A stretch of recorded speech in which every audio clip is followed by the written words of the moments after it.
പിറ്റേന്ന് മോർണിംഗ് തന്നെ നമ്മൾ ഭക്ഷണമൊക്കെ കഴിച്ചു. റൂമിൽ നിന്ന് വട്ടവടയ്ക്കാണ് കേട്ടോ പോണത്. ഞാൻ ഇതുവരെ പോയിട്ടില്ലാത്തതും പോകാൻ ഒരുപാട് ആഗ്രഹിച്ചതുമായിട്ടുള്ള ഒരു സ്ഥലം വട്ടവടയായിരുന്നു കേട്ടോ. പോയി അങ്ങനെ വട്ടവട എത്താനാകുമ്പം എന്താ പറയുക, നിങ്ങൾക്ക് ലൈഫിൽ എപ്പോഴെങ്കിലും യാത്ര ചെയ്യാനൊരവസരം കിട്ടുകയാണെങ്കിൽ, മൂന്നാറിൽ വരാനൊരവസരം കിട്ടുകയാണെങ്കിൽ ഒരിക്കലും വട്ടവട മിസ് ചെയ്യരുത്. അതിൻ്റെ മെയിൻ കാരണം ഞാൻ ഈ വീഡിയോയിൽ കാണിക്കുന്ന ഈ വീഡിയോസ് തന്നെയാണ്. അത് കണ്ടു കഴിഞ്ഞാൽ ആർക്കും പോകാൻ തോന്നും.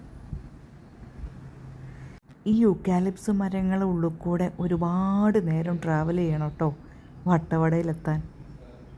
ഈ ഒരു ഭാഗമാണ് മൂന്നാറിനെ ഒരുപാട് ഭംഗി കൂട്ടുന്നത്. എൻ്റെ ജീവിതത്തിൽ ആദ്യമായിട്ടാണ് ഞാൻ വട്ടവടയ്ക്ക് പോകുന്നത്. ഒരിക്കലും ഡിസപ്പോയിൻറ്റ് ചെയ്തിട്ടില്ല. ഇത്രയും ഭംഗിയുണ്ടെന്ന് ഞാൻ വിചാരിച്ചിട്ടുമില്ല. എന്തൊരു ഭംഗിയായിട്ടാണ് ആ ഒരു യൂക്കാലിപ്സ് മരങ്ങളും റോഡും നല്ല കാടും. വിൻഡോ തുറന്നിട്ട് പോകണം കേട്ടോ കാറിൽ പോവുകയാണെങ്കിൽ. അപ്പോഴേ ആ ഒരു സ്മെല്ലും നല്ല കാറ്റും എല്ലാം കിട്ടി ഇങ്ങനെ അധികം ബ്ലോക്കും ഒന്നുമില്ലാതെ ഇങ്ങനെ സുഖമായിട്ട് യാത്ര ചെയ്യാൻ പറ്റും. അപ്പം എങ്ങനെയാണ് വട്ടവടയ്ക്ക് പോകുമല്ലേ?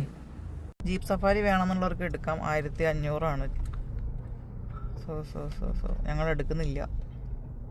ഈ ഒരു ഏരിയ ഒക്കെ കാണുമ്പോൾ നോർവേ, സ്വിറ്റ്സർലാൻഡ് ഒക്കെ ഓർമ്മ വരും.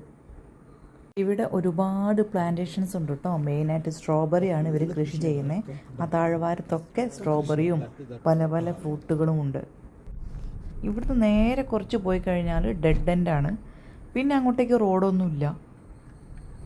ഇവിടുന്ന് തിരിച്ച് വരണ വഴിക്ക് ഈ ഒരു അടിപൊളി മഴ കിട്ടി കേട്ടോ. ആ വീഡിയോ ഒക്കെ ഞാൻ അപ്ലോഡ് ചെയ്യുന്നുണ്ട്. അപ്പോൾ മൂന്നാർ പോവുകയാണെങ്കിൽ വട്ടവട ഒരിക്കലും മിസ് ചെയ്യരുത് കേട്ടോ. ബൈ.